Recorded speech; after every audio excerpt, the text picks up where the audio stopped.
안녕하세요. 린스터디와 증시각도기가 함께하는 국민 애널리스트 프로젝트에 오신 여러분을 환영합니다. 오늘 여러분들과 함께 아주 유명한 회사를 가지고 우리 이 린스터디 국민 애널리스트 프로젝트를 한번 진행해 보려고 합니다. 오늘 함께 자리해 주신 분을 소개하겠습니다. 신현우님이십니다. 어서 오세요. 안녕하세요. 네, 안녕하세요.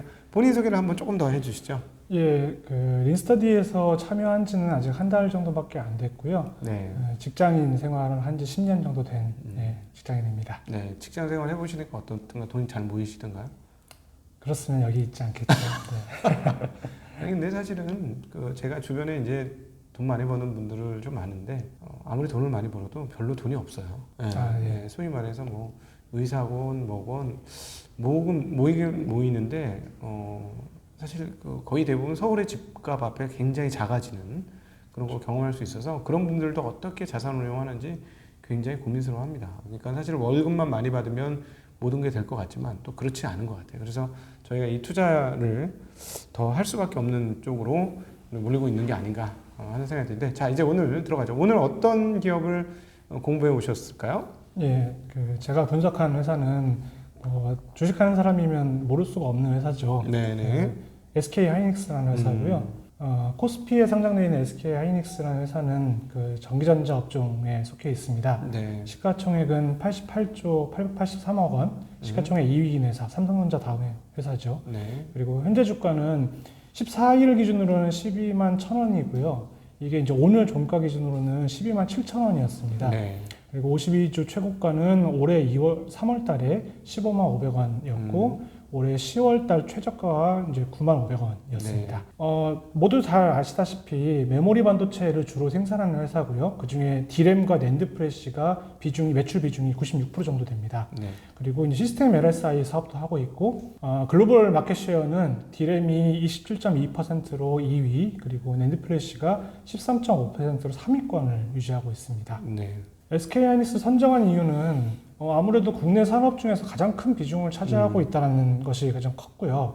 국내에서 가장 큰 비중을 차지하고 있으니 이걸 모르면 안 되겠다가 컸는데, 그 중에서도 반도체 산업 중에서도 가장 퓨어한 반도체 산업에 있는 업체라고 생각해서 SK 하이닉스 선정한 것이 가장 컸고요. D램과 낸드 플래시 분야 모두 굉장히 과점화된 시장입니다. 빅3나 빅5가 95% 이상의 점유율을 차지하고 있는 시장에서 2위 또는 3위권을 차지하고 있기 때문에, 그리고 더군다나 투자비도 굉장히 많이 들어가고 기술력이 많이 요하기 때문에 경제적 혜자가 충분하다고 생각했고요. 그리고 우호적인 시장 분위기는 최근에 이제 전자산업기기나 스마트화, 그리고 빅데이터를 활용한다거나 AI 등의 산업이 확장되고 있는 상황에서 반도체는 반드시 필요한 품목이라고 판단했습니다.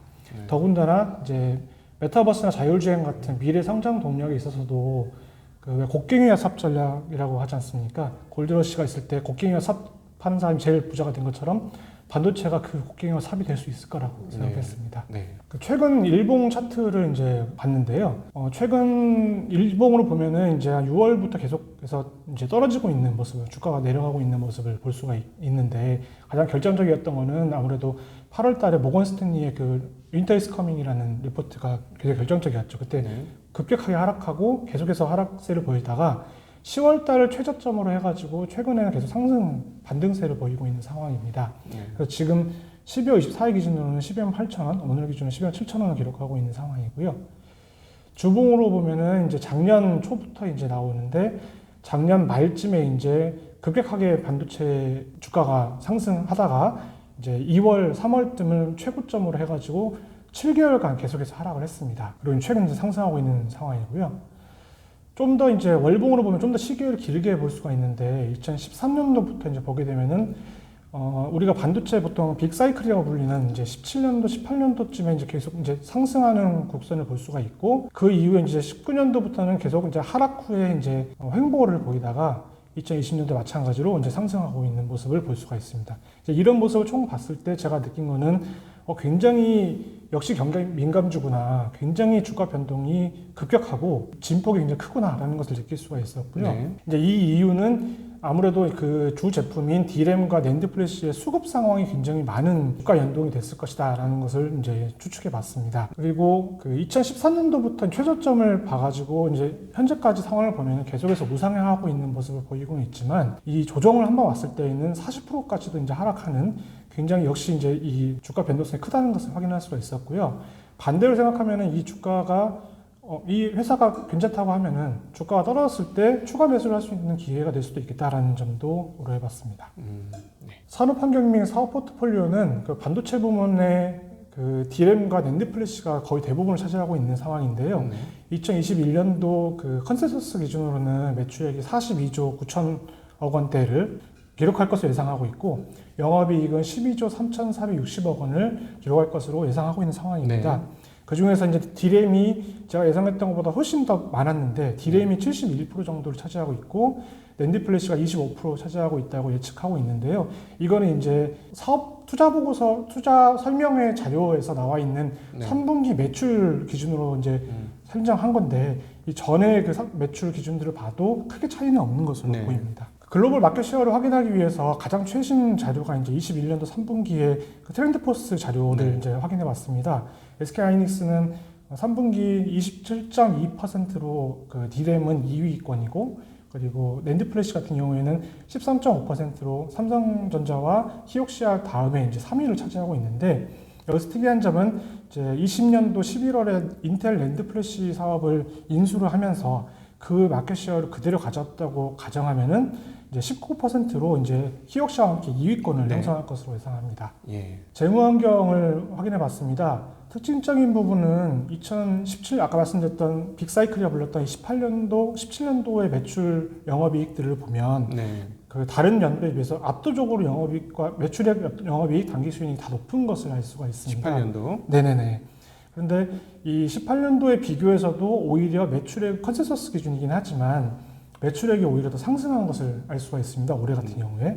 그런데 이제 반면에 영업이익과 당기수익은 41%또 39% 정도 감소한 것으로 보입니다.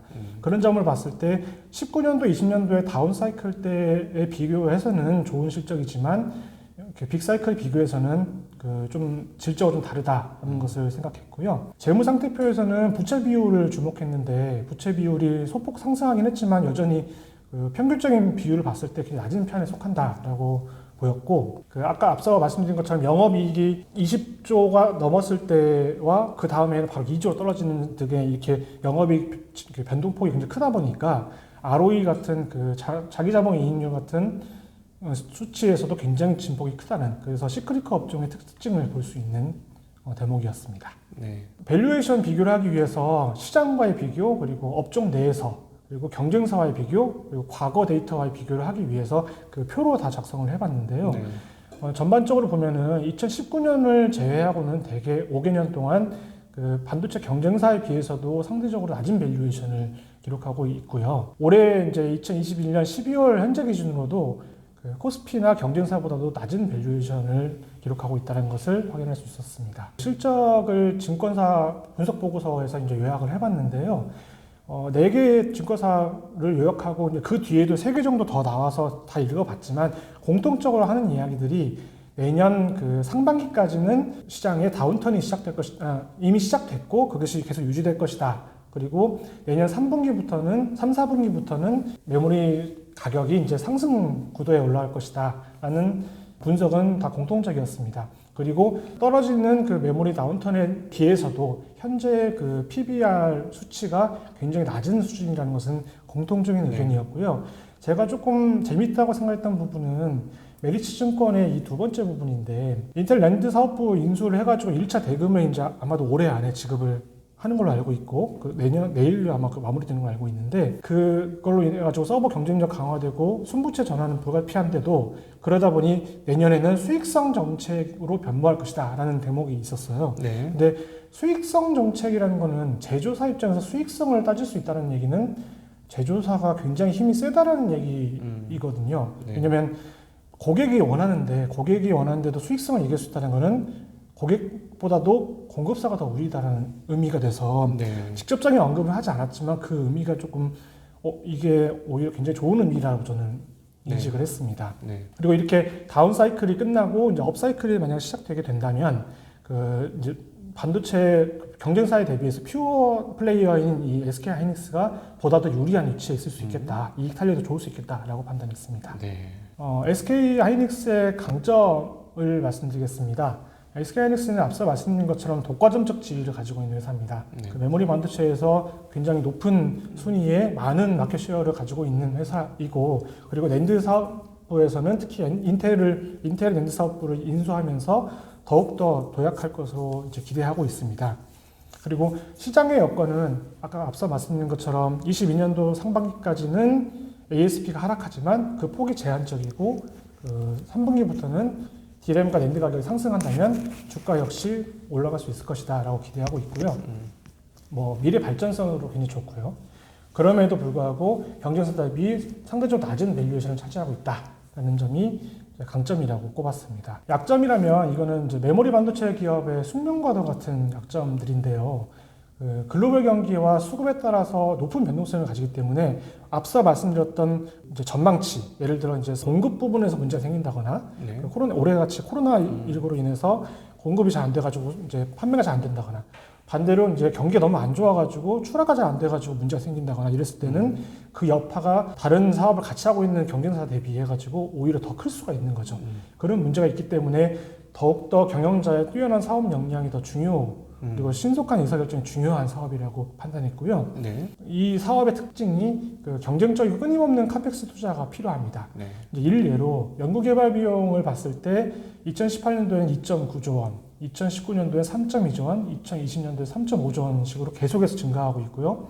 그리고 그 증가하는 그 비중도 단기 매출액 기준에서 7.2%에서 11.8%까지 굉장히 높은 수준입니다. 네. 매출액 기준인데도.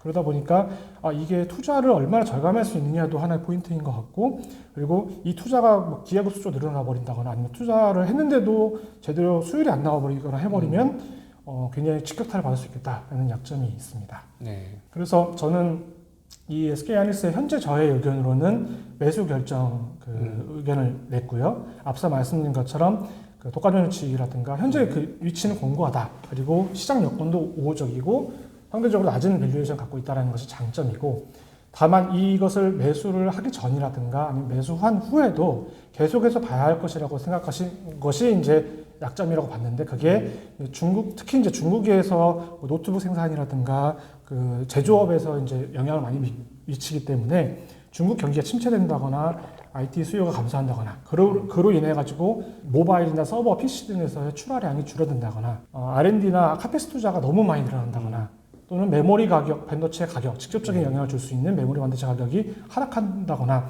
이런 지수들은 계속해서 체크를 하면서 만약에 위험 요소가 발견됐을 경우에는 주의할 필요가 있겠다라고 네. 판단했습니다. 네. 네, 이상입니다. 아주 좋은 자료 잘 만들어 주셔서 너무 감사하고 내용도 굉장히 좋았습니다. 그리고